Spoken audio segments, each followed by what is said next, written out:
Après une victoire sur le score de 1-0 au Stade international du Caire contre la Guinée, puis une défaite sur le score de 2-0 contre l'Éthiopie, les Pharaons doivent absolument se relancer lors de cette double confrontation contre le Malawi en vue des qualifications à la Coupe d'Afrique des Nations 2024 qui se jouera en Côte d'Ivoire. Et la question qui convient alors de s'interroger, c'est la liste que nous a concoctée le sélectionneur des Pharaons, Rui Vitória, est-elle la meilleure liste possible en vue de cette double confrontation contre le Malawi? Et quelques petites précisions sur cette liste, les U23 ainsi que quelques U20 n'ont pas pu être appelés parce qu'ils ont été appelés par le sélectionneur des U23 parce qu'en ce moment même, ils se préparent et ils jouent aussi les qualifications à la Coupe d'Afrique des Nations U23, ce qui sera extrêmement important et ce qui est extrêmement important pour Rui Vitória, qui lui compte être là jusqu'en 2026, jusqu'à la Coupe du Monde 2026. Donc il attend de la part de ses joueurs U23 qu'ils remportent la Coupe d'Afrique des Nations, qu'ils se qualifient aussi par conséquent aux Jeux Olympiques 2024 à Paris, qu'ils fassent une très très belle campagne pour qu'ils soient prêts pour la CAN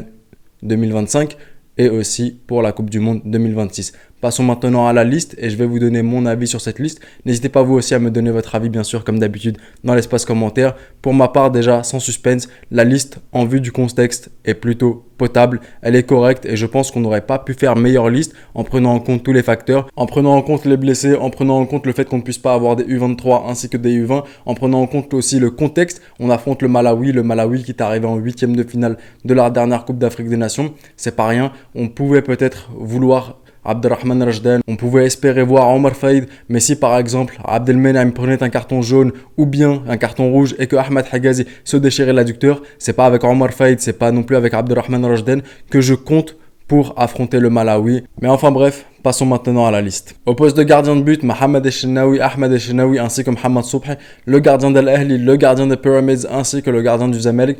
Pour moi, c'est la meilleure chose possible, c'est les meilleurs gardiens qu'on puisse avoir. Alors je sais que certaines personnes seront très très réticents vis-à-vis de Mohamed Elchenaoui en ce moment, des performances, on va le dire, catastrophiques. On oublie Coton Sport, le 4-0 d'Al Ahly, mais il a quand même pris 5 buts contre Sundowns. Personnellement, ça ne me dérange pas. J'ai vu des gardiens prendre énormément de buts en club, des gardiens passer par des mauvaises phases en club, mais pour autant, dès lors qu'ils portent le maillot de la sélection nationale, ils deviennent tout autre. Hugo Lloris, il a pu prendre des tarifs à Tottenham. Pourtant, lorsqu'il porte le maillot de l'équipe nationale française, mis à part en séance de tir au but, il est exceptionnel. Rui Patrice, de même avec le Portugal. Aissam El Hadri, le grand gardien, la légende égyptienne. Je l'ai vu parfois être catastrophique en club, mais dès lors qu'il portait le maillot de la sélection nationale égyptienne, il était transcendantal. Donc personnellement, Mohamed Elchenaoui, je sais que dès l'instant où il portera le maillot de la sélection nationale égyptienne, ce sera un tout autre homme.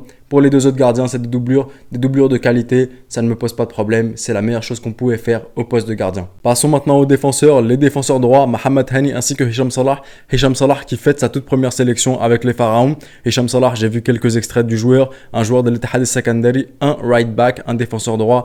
Il est plutôt pas mal offensivement, il a un très très beau jeu avec son corps, très belle feinte. Défensivement, je sais pas honnêtement ce que ça donne, mais si Rui Vitória l'a appelé, c'est qu'il doit avoir les capacités. Mohamed Hani par contre, je suis totalement contre. Le mec, on sait tous que c'est l'enfant d'Al Ahly, c'est pour ça qu'il est toujours ici. Le mec, il profite des blessures de ses camarades au poste de défenseur droit pour pouvoir jouer. Je suis absolument contre. Mais le truc, c'est que actuellement en Égypte, qui est-ce que tu peux avoir de mieux que Mohamed Hani? Je pense qu'il n'y a personne, donc on doit faire avec. J'espère que côté attaquant gauche, côté du Malawi, ça fera pas très très mal, parce que sinon on va prendre vraiment très très cher, d'autant plus que c'est pas Salah qui viendra faire des replis défensifs. Au poste de défenseur gauche, Mohamed Hamdi, Ahmed Fattouh, Ahmed Aboul Foutouh, il n'y a rien à dire là-dessus, c'est les deux meilleurs défenseurs gauche de la sélection nationale égyptienne. Ils ont déjà joué en sélection, ils ont montré qu'ils étaient à la hauteur du maillot, donc je ne vais pas m'éterniser là-dessus. Et pour les défenseurs centraux maintenant, Ahmed Hagazi, Ali Gabr, Mohamed Abdelmenem, Oussama Galel, on a un mélange d'expérience avec Ahmed Hagazi et Ali Gabr et un mélange d'avenir avec Mohamed Abdelmenem et aussi Oussama Galel. Pour moi, c'est les 4 meilleurs défenseurs centraux en Égypte. Si on enlève aussi, comme je vous l'ai dit, tout ce qui est U20, Abdelrahman Rajdan, Omar Faïd, qui ne pouvait pas être appelé de par le fait qu'ils n'ont aucune expérience, mais aussi qu'ils sont appelés avec les U23.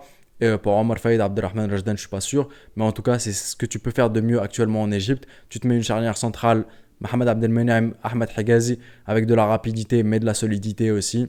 Donc je trouve que c'est ce qu'il y a de parfait. Et si l'un venait à se blesser, on a Oussama Galel qui a déjà joué avec la sélection nationale, contre la Belgique notamment, qui a déjà joué avec les U23, qui joue très souvent titulaire lorsque Ahmed Sami n'est pas là, avec Pyramids et Al Gabr, on connaît. CAN 2017, Coupe du Monde 2018, le mec c'est un patron en défense, il a l'expérience. Donc c'était ce qu'on pouvait faire de mieux. En ce qui concerne les milieux de terrain, Tariq Hamed, Imam Ashour, Mahmoud Hamada, Marwan Atiyah, Hamdi Fathi, Ahmed Saïd Zizou. Tariq Hamed, un boucher, mais je pense qu'on aura besoin de boucher contre le Malawi. Imam Ashour, pour moi, le meilleur milieu de terrain égyptien à l'heure actuelle avec Marwan Atiyah. Marwan Atiyah qui fait d'ailleurs sa première sélection en équipe nationale égyptienne. Félicitations à lui, il a été incroyable. Après, je ne sais pas qu'est-ce qu'il vaut réellement lorsque c'est contre des petits clubs en Égypte ou bien des petits clubs en Ligue des Champions de la CAF. C'est assez simple de se démarquer, mais en tout cas, il a une très belle vision du jeu. J'ai hâte de voir ce que ça peut donner. On a Mahmoud Hamada que je n'aimais pas trop au début, mais pour le coup, contre la Belgique, je l'ai trouvé fantastique. Contre le Liberia, il a aussi été fantastique. Donc c'est un joueur sur qui compte énormément Rui Vitória et qui répond aux attentes. On a aussi Imam Ashour, j'ai dit meilleur milieu de terrain. Hamdi Fathi, un autre boucher. Comme ça, si Tariq Hamed il n'est pas là, on a Hamdi Fathi pour charcuter des joueurs, donc c'est sympa. Ahmed Saïd Zizou aussi est placé au milieu de terrain là. Rui Vitória l'utilise en tant que milieu de terrain et c'est l'un des meilleurs joueurs au championnat égyptien. Donc rien à dire là-dessus. Il manque, à noter qu'il manque Sam Morsi qui était dans la pré-liste des joueurs qui n'évoluent pas dans le championnat local. On avait Sam Morsi et comment il s'appelle déjà l'autre de l'Impact Montréal, Ahmed Hamdi, qui n'ont pas été appelés. Je le comprends totalement. Ahmed Hamdi qui ne joue quasiment pas en club, il n'a pas à être appelé. J'estime que si tu ne joues pas en club, c'est que déjà en club on ne te fait pas confiance. Donc en sélection nationale, tu ne mérites pas de passer devant des joueurs qui jouent. Et Sam Morsi, il joue en D3 anglaise.